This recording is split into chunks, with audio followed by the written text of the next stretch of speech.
Hi, I'm Ian Nethercott, Supply Chain Director at ProBrand, and I spend £35 million on IT products every year.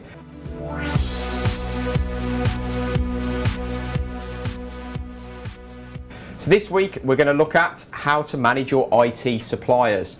So I'm going to give you some insights in your IT supply management activities, how to mitigate risk, and how to make a really complex supply chain just that little bit more simple.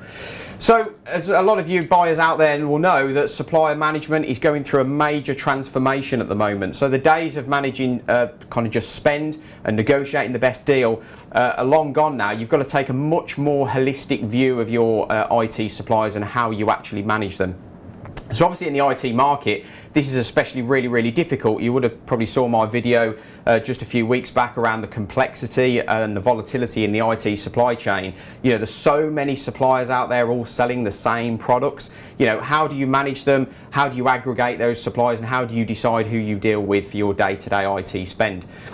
So, you know, one thing I'd say is it's not just around price. You know, risk analysis is really important. You know, you've got to look at all the aspects around the whole governance of your procurement activities with your IT suppliers. You know, there's so many suppliers out there all trying to sell on to each other. You know, how do you know the legitimate source of where that product is coming from? You know, are they conforming to all of the, you know, regional, local, international laws and legislations that your procurement policies should be adhering to? Do they conform to modern slavery standards? You know, if they turn over £36 million a year, they absolutely should do. You should definitely see a policy stated there on their open website.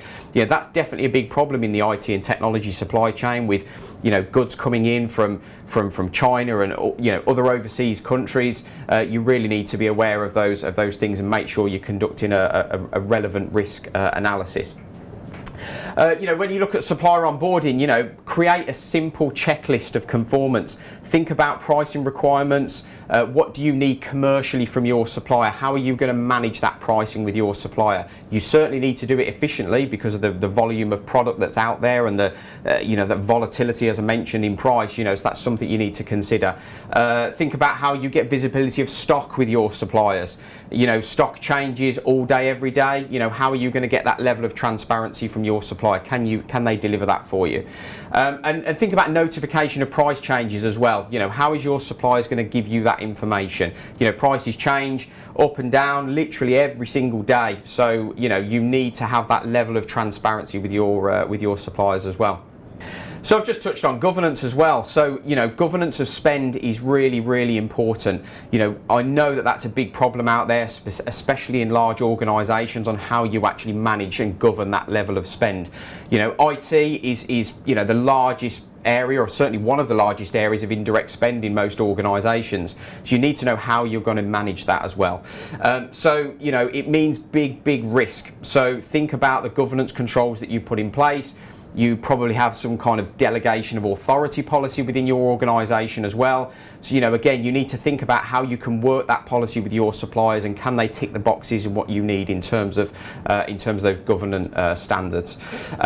You know, beware of grey market suppliers as well. There's lots and lots of suppliers out there, unfortunately, that you know, import goods. They're not legitimate UK sources. You know, you will go onto Google, you'll put in a product SKU, and there'll be loads and loads of places that come up to buy them. You just be very wary about the source of where that product is coming from.